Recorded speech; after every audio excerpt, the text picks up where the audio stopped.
Well, it's 10 o'clock in the morning on November 28th, and the 75 Norton is sitting here ready to be picked up. It's been sitting here since, I guess, early yesterday, and it has no leaks showing underneath of it.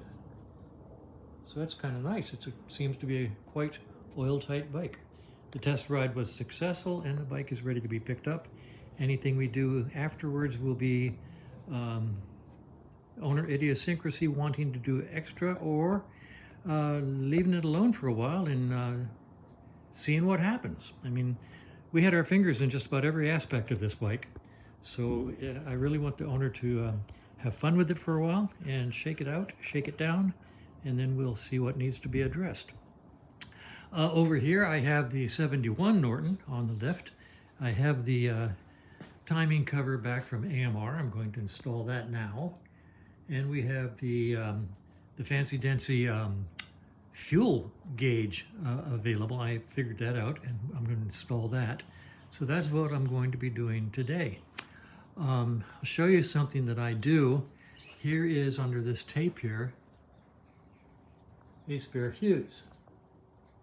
And notice that it's marked 10 amp max. 10 amps, 10 amp fuse. A 10 amp fuse is quite adequate for all of these British bikes. I know the manual says 35 amps, but that's British amps, which roughly translate to about 17 amps American, which would in fact translate to about a 15 amp fuse American. But we found that a 10 amp fuse works just fine. If you put a 35 amp fuse in there, as I find all the time, the whole wiring harness will burn up before that fuse will pop. So be advised, even though the manual says 35 amps, that's not American 35 amps. It's American 10, 15 amps maximum. So that's what we're going to be doing. I'm going to be doing this morning. Kevin's working in his own shop, and he'll come over here tomorrow for a test ride on this if it's ready to go. We're going to do something different. A friend of ours has a remote control flying thingamabob and a drone, and we're going to try to follow the test ride just for the heck of it. That'll be interesting.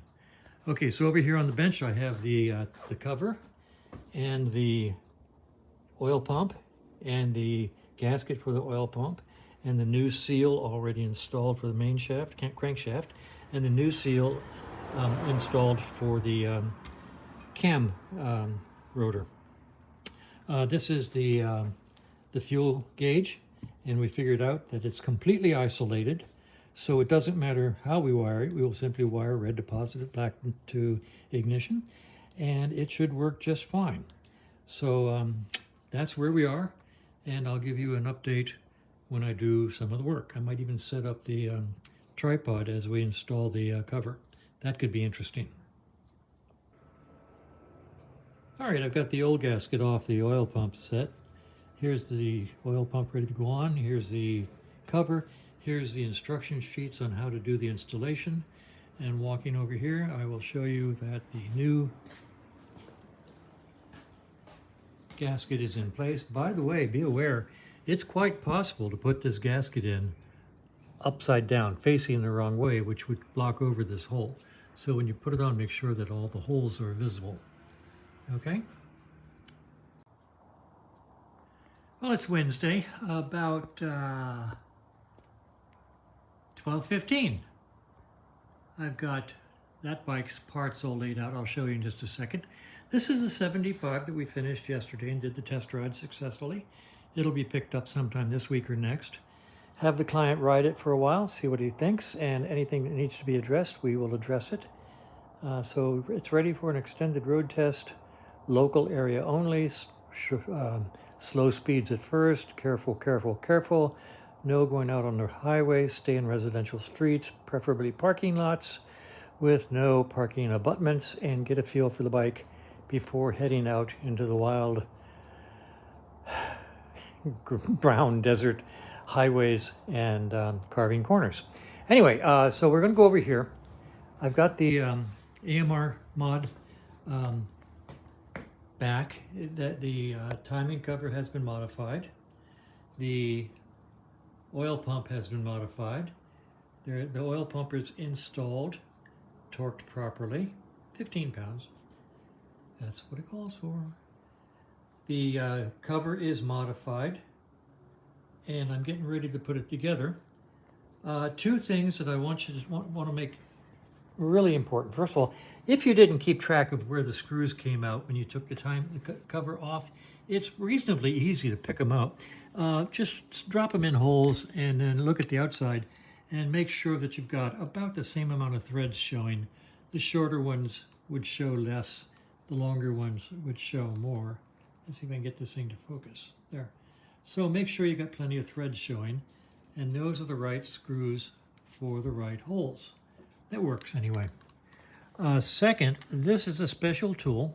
It goes on the end of the camshaft here, and its job in life is to guide this new seal in place over this without tearing the seal. If you try to put this cover on without using this tapered tool, chances are you're going to tear up the edge of this brand new seal, and that would just be a shame. So always buy this, even if you'll only use it one time. It's worth its weight in gold. I put them in place and put a dab of grease. I keep a little cup of grease on the bench for odds and ends, and I put a little grease on that so it'll slide over smoothly, and put a little grease on the inside of the seal so it'll slide over smoothly, like so. And I even put a little grease on the end of this one, which doesn't need a guide because it's going in with the tapered side first.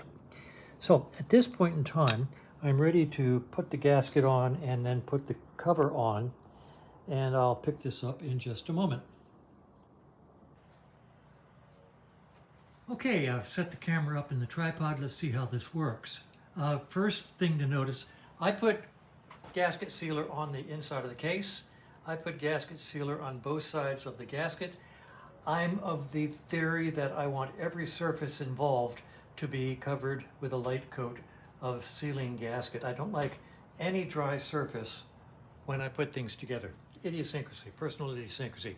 Second thing is, I always take a probe and I reach in all these blind holes and I search for leftover old gasket sealer left over from previous repairs to make sure that there's no gasket sealer at the bottom of these holes, especially on Triumph primaries.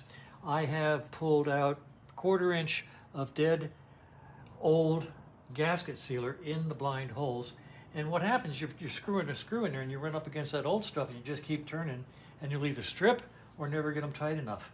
So always go into the holes with a small probe and a hook and look for leftover dead gasket material inside, gasket sealer inside there, okay? Second, I've got this laid out with the screws facing where they're supposed to go. I have the adapter here with a slight coating of grease on it. This is the crankshaft seal, or this is, I don't know, look at this guy. And he goes in here, and I put a little bit of grease in here. So we're ready now to put it together, and let's see how it goes and see whether or not it embarrasses me, okay?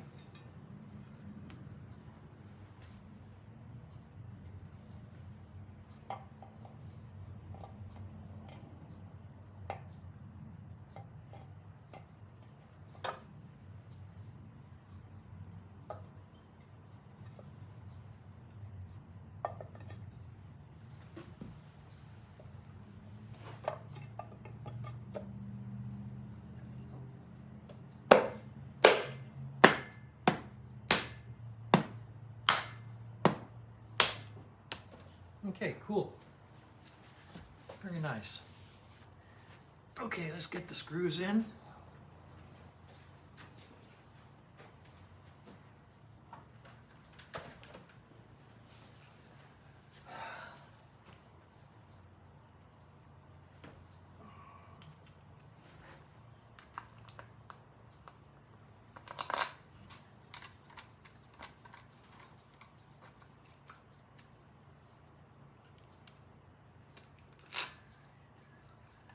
All right, I'm not going to bore you with all of the screws. I'll resume the video in just a moment. All right, all the screws are in hand tight. And after I do that, well, first of all, we can take this special tool out of here. There you go. He did his job. Okay. Now, after I put them in hand tight, I use the hand impact tool and sledge. I don't beat the heck out of it. I just give it a few taps on each screw.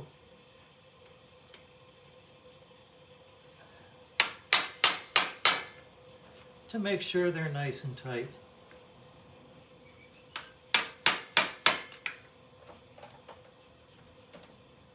It's just another personal idiosyncrasy that I do. And once again, I'm not going to bore you with all the screws. I'll be back when I finish.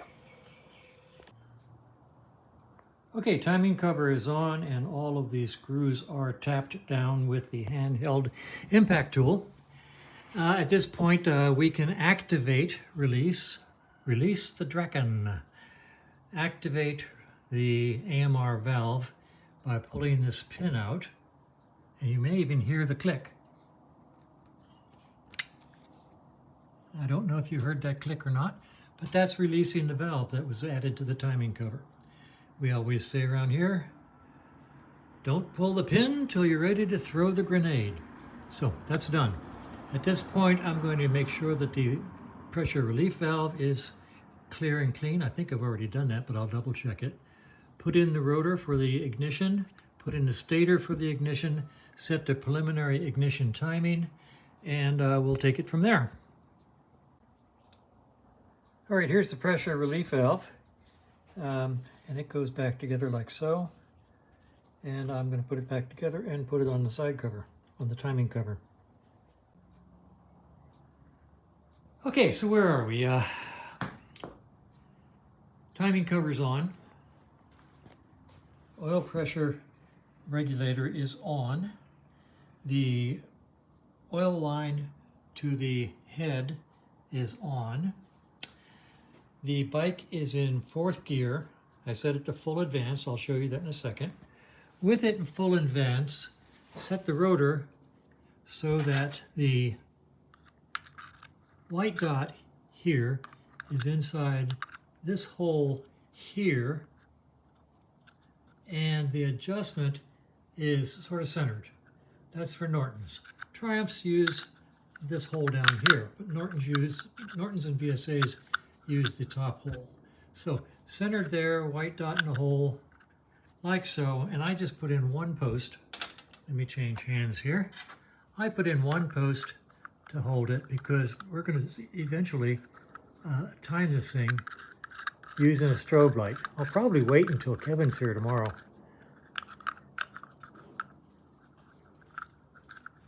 to get it started. So I just put one in, line it up,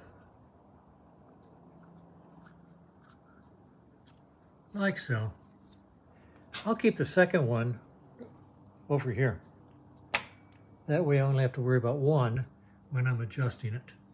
Next, I'll run the wires down through here, hook them up, and I'll show you on the other side how I've set the timing to 28 degrees before top dead center.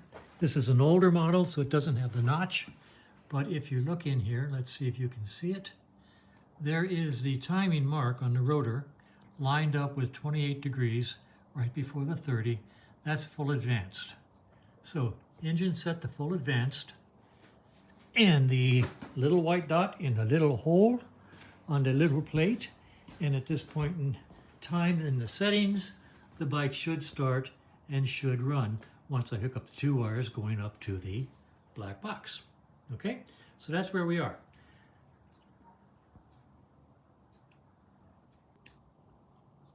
Okay, so as noted in the previous video, the bike is really ready to start. Static timing is done, and I've wired in the magnetic pickup, run the wires up to the coils.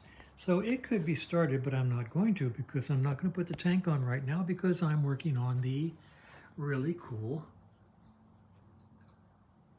fuel gauge. I've got it mounted. That's where it goes. And I'm going to take all these wires and put them inside the headlight, make all the connections inside the headlight, and then just try to run the sensor wires probably back here somewhere where they were, and see how it goes. So that's what I'm doing now, and I'll spend another this effort on getting that fuel gauge installed, and we'll see how it works. I read the ones that I've received. Well, thanks to the advice of our good friend Steve here, Yeah. we were able to finally figure out a nice way of running the gas lines Yeah. between the petcocks. They come across. Here's to this petcock over here. This goes to this petcock here. Excuse me. This petcock is here going to the crossover, and this goes to the other carburetor inside here. So it's a basic plumber's nightmare. But the neat thing is then it comes off of here and goes down to the gas fuel tank sensor module that's way down here. So this should read from both sides of the tank, no matter which petcock you have turned on. And on the other side, let's walk over here. We're walking. Gonna go over here, and we have this going to this carburetor, and we have a T here going to the crossover, and that goes to the other carburetor. And it took a bunch of doing. So that's where we are. Now, we got to start the bike and set the timing, and then finish dressing it out. So, yeah, we're done for the moment.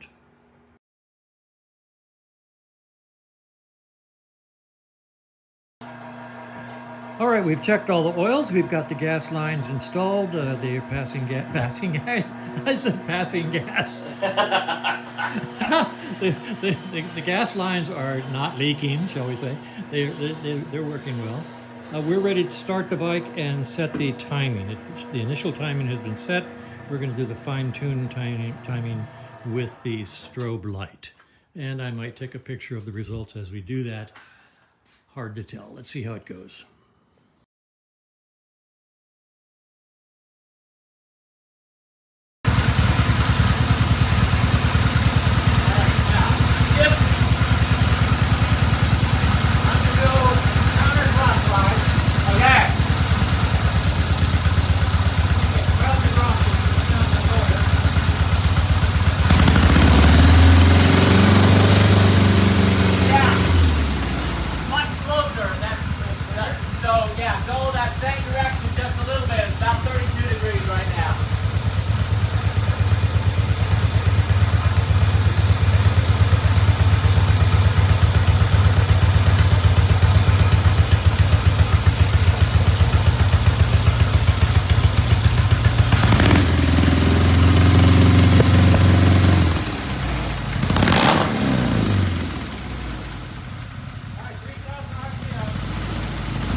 Well, it sounds really good. Letting it idle for a while, checking over for any oil leaks that might creep up, see what happens. And we'll take it outside for a test drive.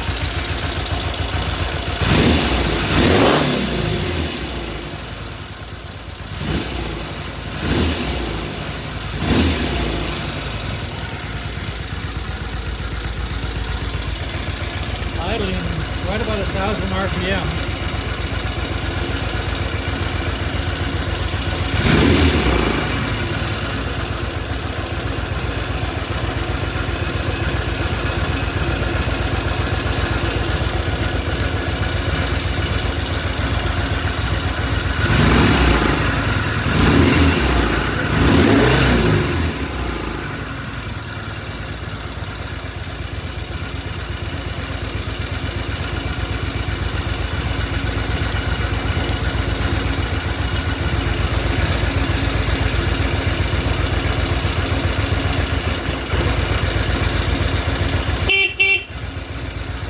this is the kill. Yeah, kill button over here, horn button down here.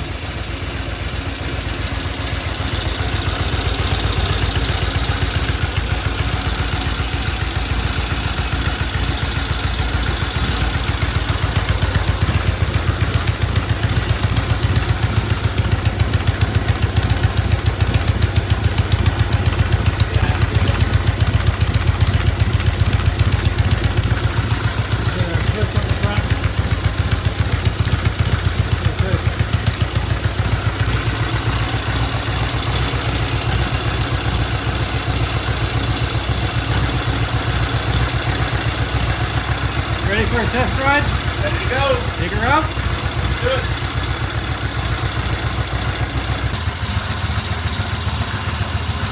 Okay, Kevin's going to do a test ride. Bike is running on the center stand, coming off. Out he goes. Don't forget one up.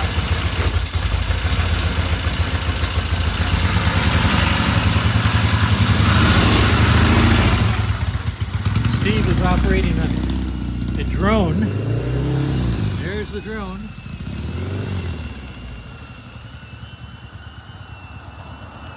And Kevin made it almost 50 feet.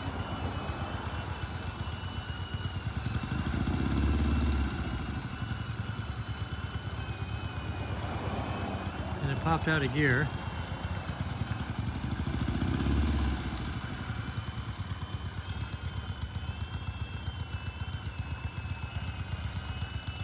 I think he just put it in fourth.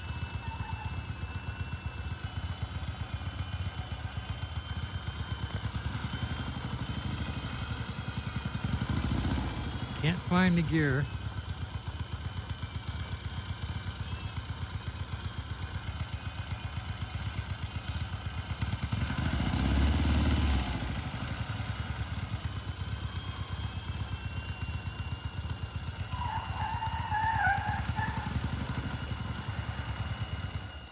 All right, let's go over here. This looks like fun.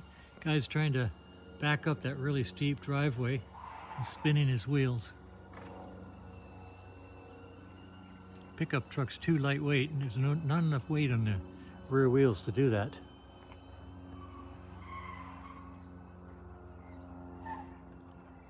Let's see if he goes over the edge.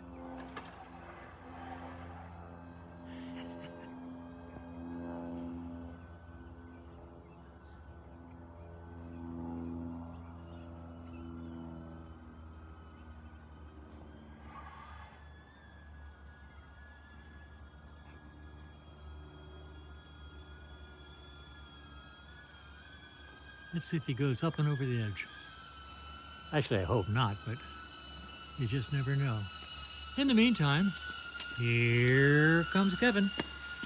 It was a hell of a ride. Good ride.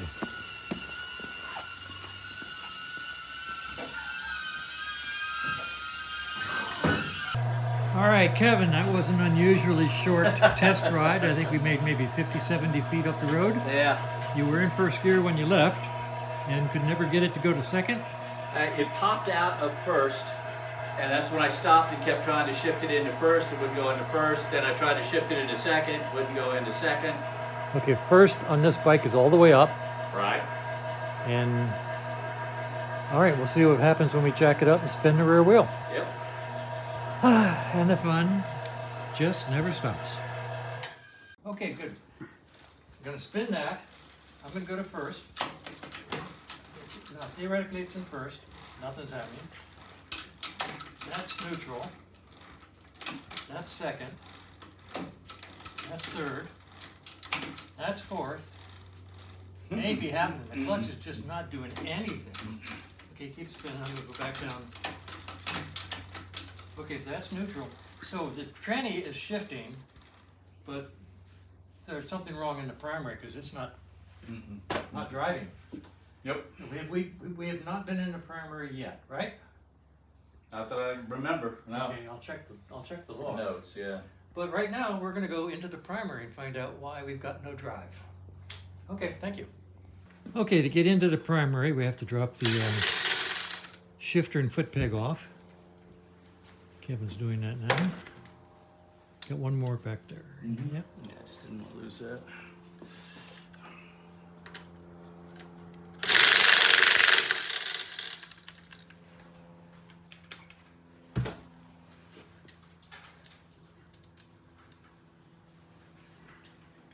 Okay.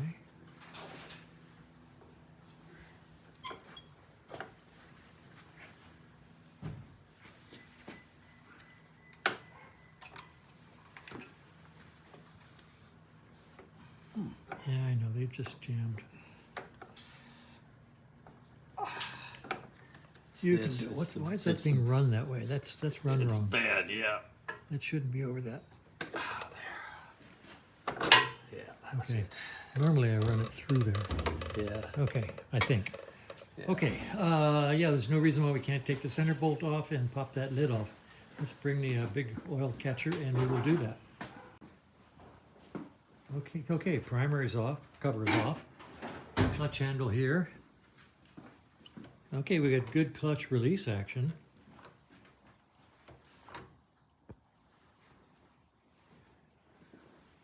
First thing we're going to do is pull the clutch plates out and find out what's happening in there. You know, wait a minute, you know what could be fun? Why don't we put a wrench on here and we'll take the plugs out, get rid of compression, put a wrench on here and kick it over and just eyeball what happens on this side. Okay? Okay. Okay, primary's open. We've taken the plugs out so there's no compression. Primary's open. We're going to turn the engine over and see what happens with the clutch. Okay, it turns. Good. Now I'm going to go over and kick it into gear. Ooh, and I'll be right back.